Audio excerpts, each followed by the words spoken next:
Halo, salam sejahtera bagi kita semua. Sebelumnya perkenalkan, saya Jenny Olivia Ivolina Purba dengan NIM 2304010124. Nah, pada kesempatan kali ini saya akan mempresentasikan proposal penelitian yang telah saya susun sebagai salah satu persyaratan pada mata kuliah metode penelitian akuntansi yang dengan dosen pengampunya Ibu Prima Apriliani Rambe SE MSI.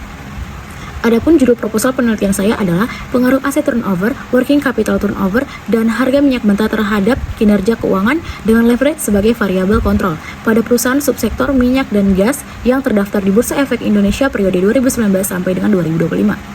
Nah, presentasi ini akan saya bagi menjadi 3 bagian utama, yang dimana terdapat bab 1 yaitu pendahuluan, bab 2 yaitu tinjauan pustaka, dan yang bab 3 adalah metodologi penelitian. Nah, tanpa memperpanjang waktu, saya akan memulai presentasinya. Baik, kita masuk ke bagian bab 1 yaitu latar belakang. Nah, dari sini kita bisa melihat ada USD 94,90 dolar minus USD 37,63 dolar dan rupiah 285 triliun. Yang pertama, harga minyak tertinggi itu sempat menyentuh di angka 94,90 USD dolar per barel di tahun 2022. Ini terjadi karena konflik Rusia-Ukraina. Perusahaan migas yang bisa memanfaatkan momen ini bisa untung besar.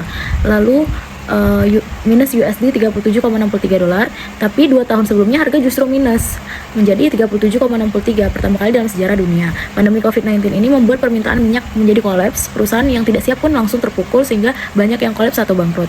Lalu di tahun terdapat angka 285 triliun. Nah, ini yang paling mengejutkan. Pertamina, perusahaan migas terbesar di Indonesia, justru terseret skandal korupsi senilai 285 triliun di tengah harga minyak yang tinggi sekalipun. Tata kelola yang buruk tetap bisa menghancurkan kinerja keuangannya.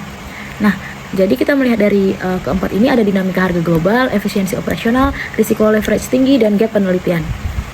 Jadi, pertama, harga minyak WTI bergerak dari USD 56 di 2019, kemudian jatuh negatif di tahun 2020. Naik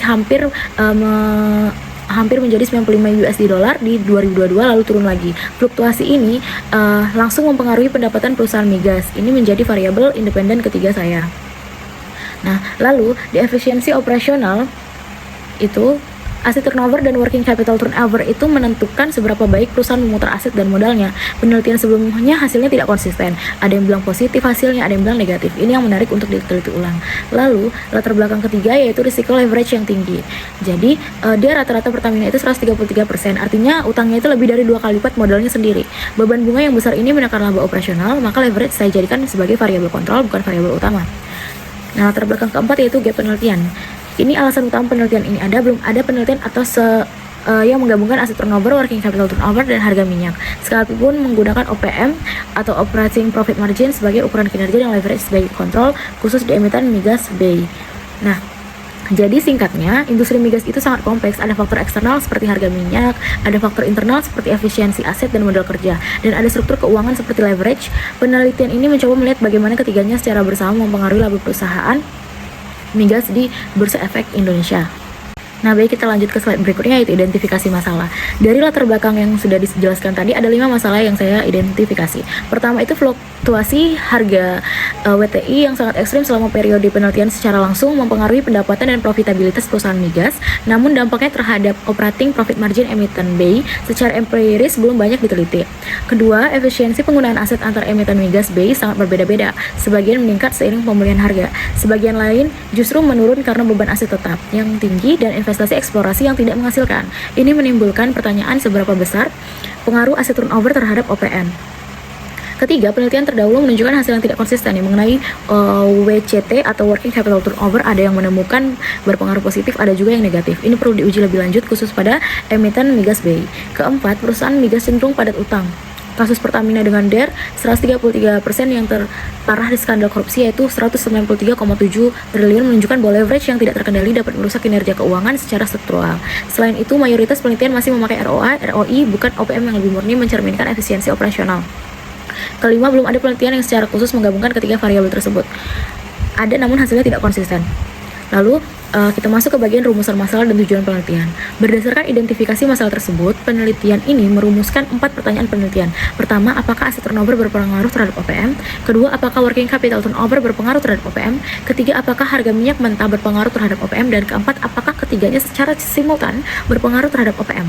Semuanya dengan leverage sebagai variabel kontrol tentunya pada perusahaan subsektor migas B periode 2019 sampai dengan 2025.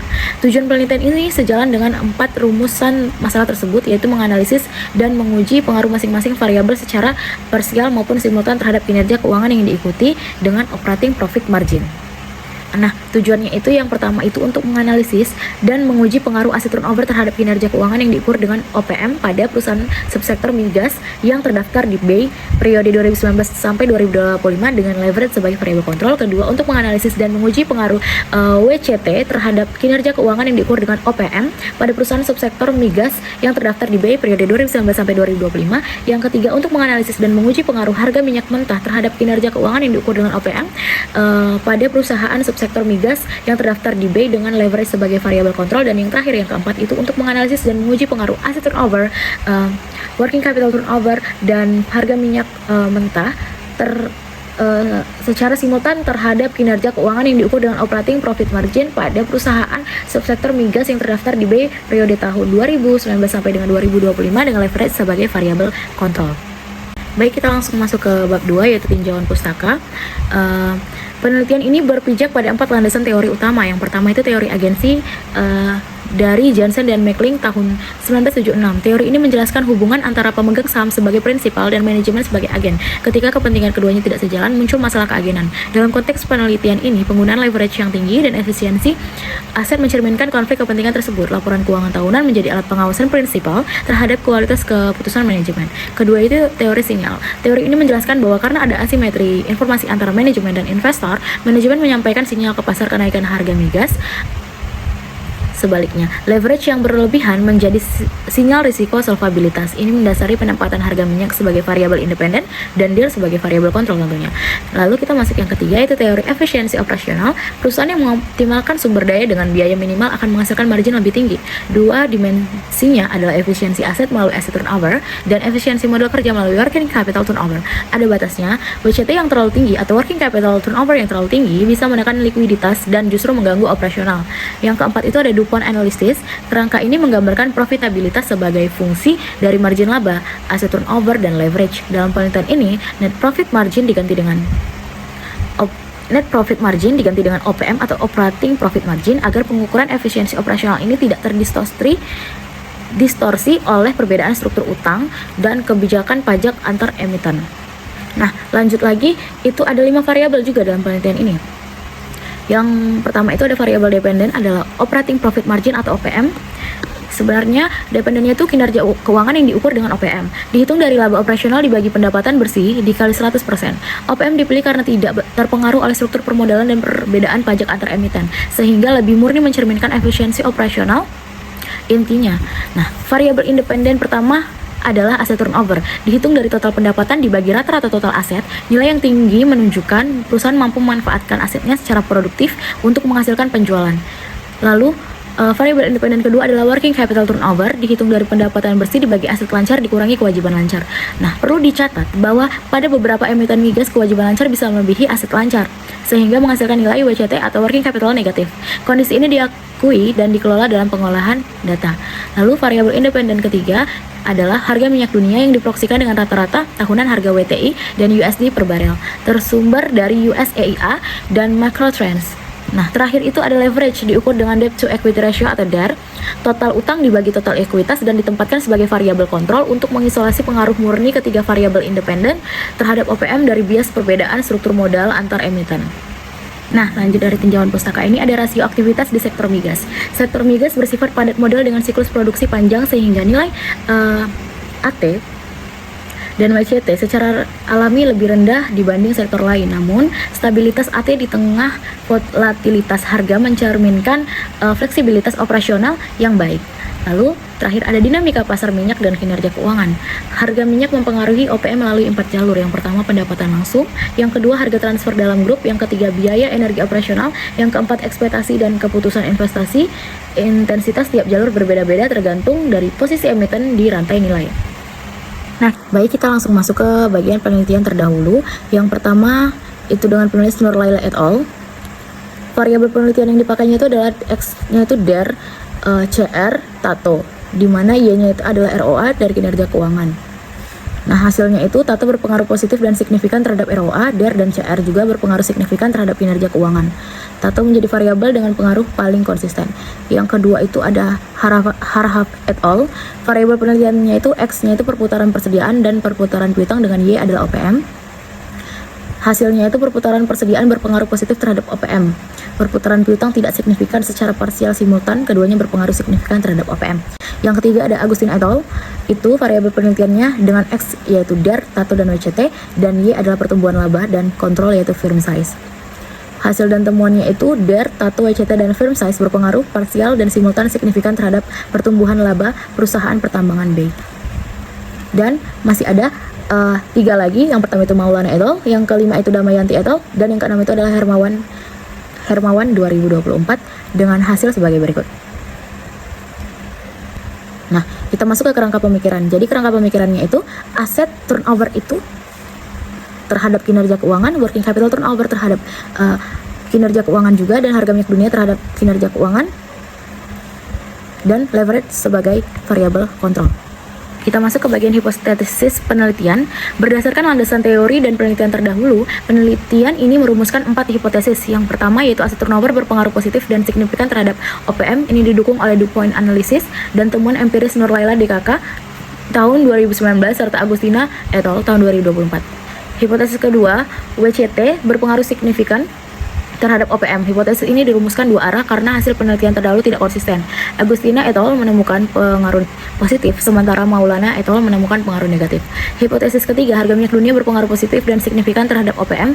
Ini sejalan dengan teori sinyal dan bukti empiris Hermawan tahun 2024 yang membuktikan bahwa harga minyak mentah mempengaruhi profitabilitas perusahaan energi secara signifikan. Dan hipotesis terakhir itu keempat, ya, secara simultan, ketiga variabel independen tersebut berpengaruh signifikan terhadap OPM sejalan dengan teori efisiensi operasional dan DuPont Analysis. Baik, kita masuk ke bab 3 yaitu metodologi penelitian. Yang pertama itu ada desain penelitian. Penelitian ini menggunakan pendekatan kuantitatif dengan desain deskriptif, asosiatif, kausal. Artinya diukur dan diuji hubungan sebab akibat antar variabelnya menggunakan angka dan statistik. Nah, data yang digunakan adalah data panel, gabungan data lintas perusahaan dan data antar waktu. Keunggulannya dibanding data cross section atau time series murni adalah lebih banyak observasi derajat kebebasan lebih tinggi dan estimasi yang lebih akurat. Periode penelitian tahun 2019 sampai dengan 2025 dipilih karena mencakup siklus penuh industri migas seperti tabel di bawah ini. Baik, kita masuk ke operasionalisasi variabel penelitian. Yang pertama ada asset turnover. Pengukurannya itu adalah TATO, di mana total pendapatan dibagi rata-rata total aset. Yang kedua adalah working capital turnover atau WCT, di mana pengukurannya pendapatan bersih dibagi dengan aset lancar atau kewajiban lancar. Yang ketiga ada harga minyak dunia atau WTI, itu diasumsikan dari rata-rata harga spot tahunan WTI dari USD barrel, sumber EIA dan Macrotrends. Dan yang keempat ada variabel dependennya, ada OPM yaitu operating profit margin, yaitu laba operasional dibagi dengan pendapatan bersih baru dikalikan dengan 100%. Lalu ada leverage atau DER, variabel kontrolnya yaitu dengan pengukuran total utang dibagi total ekuitas, dan ini semua merupakan rasio. Kita lanjut ke populasi dan sampel. Definisi populasi yaitu seluruh emiten subsektor migas yang terdaftar di BEI atau Bursa Efek Indonesia periode 2019 sampai dengan 2025. Klasifikasi ini yaitu IDX IC berlaku sejak Januari 2021. Total populasi itu 19 emiten terbagi menjadi 3 kelompok berdasarkan status terhadap periode penelitian. Yang pertama itu 16 emiten listing sebelum 2019, sudah ada sejak awal periode. Yang kedua ada 1 emiten listing tahun 2019 ya WOWS Genting Jaya Energi November 2019. Dan yang terakhir ada 3 emiten listing pasca 2019. Yang pertama Risiko 2020, Suni 2023 dan Ratu 2025. Nah, berikut daftar tabel populasi. Yang pertama ada PT Medco Energi. Nah, kita lanjut ke sampel. teknik pengambilan sampel yaitu purposive sampling, di mana tidak semua emiten punya data lengkap nih selama 2019 sampai dengan 2025. Jadi dipilih berdasarkan kriteria tertentu. Nah, kriterianya itu yang pertama, perusahaan subsektor migas yang terdaftar di BEI dan telah listing sebelum 1 Januari 2019 sehingga memiliki data historis yang lengkap untuk seluruh periode penelitian 2019 sampai 2023. Yaitu ada 15 perusahaan. Lalu dikurangi perusahaan yang tidak menerbitkan laporan keuangan secara lengkap dan telah diaudit selama seluruh periode 2019 sampai 2025 melalui website BEI. Itu dikurangi 2 perusahaan, terdapat 2 perusahaan. Lalu dikurangi lagi dengan perusahaan yang mengalami perubahan lini bisnis utama yang menyebabkan data tidak dapat diperbandingkan secara konsisten. Itu ada 1 perusahaan. Dan yang terakhir, dikurangi perusahaan yang tidak memiliki data yang cukup untuk menghitung seluruh variabel penelitian dari TATO, WCT, dan OPM-DER. Akibat laporan keuangan yang tidak lengkap ini tidak tersedia pada database BEI. Itu ada 1. Jadi total sampel akhir yang memenuhi seluruh kriteria yaitu 11 perusahaan.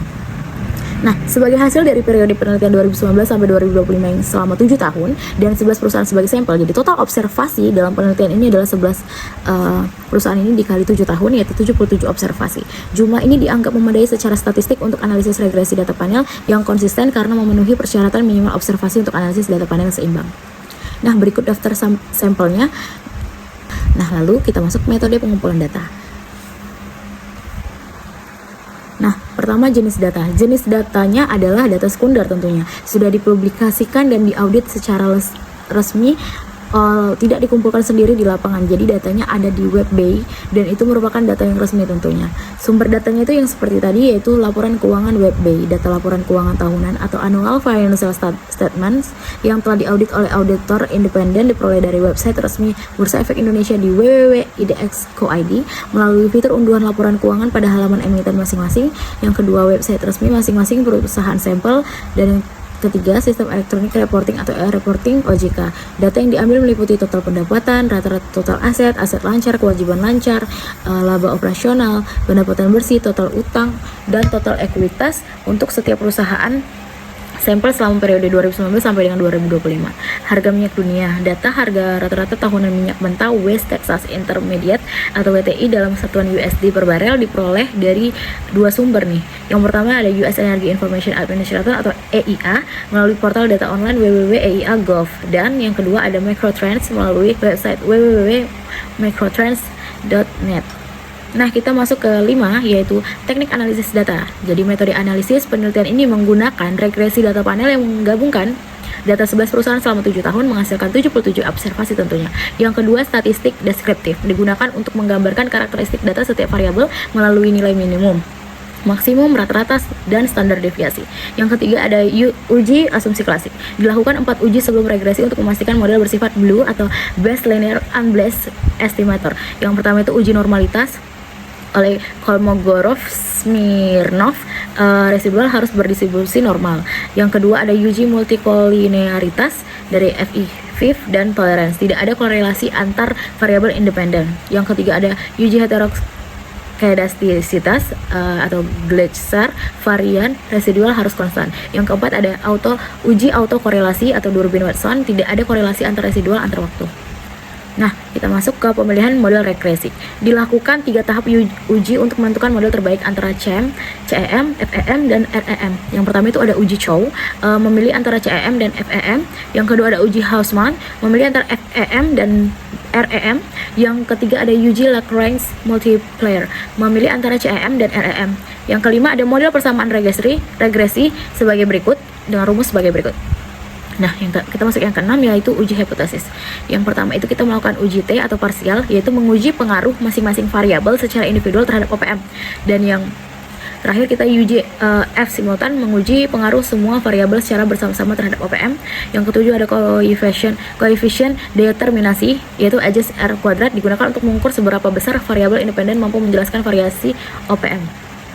Nah, rencananya pengukurannya dilakukan melalui aplikasi IBM SPSS 2026. Demikian presentasi proposal penelitian yang dapat saya sampaikan. Saya berharap penelitian ini dapat memberikan kontribusi bagi pengembangan ilmu akuntansi, khususnya terkait kinerja keuangan perusahaan migas di Indonesia. Saya menyadari masih terdapat banyak kesalahan dalam proposal saya kali ini. Atas perhatian dan bimbingan Ibu serta teman-teman sekalian, saya ucapkan terima kasih dan salam sejahtera untuk kita semua.